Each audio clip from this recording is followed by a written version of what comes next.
Hello everyone, today I'll show you how to convert a PDF file to TIFF format using Nitro Pro PDF Editor. This is my PDF file.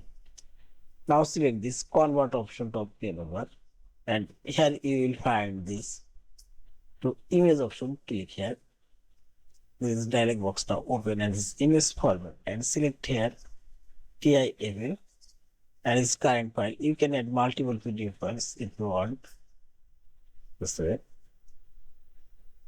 And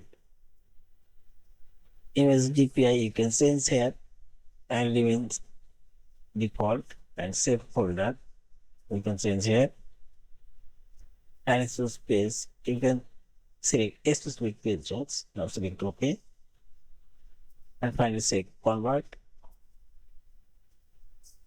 Wait for 2 seconds and .TIFF format now converted.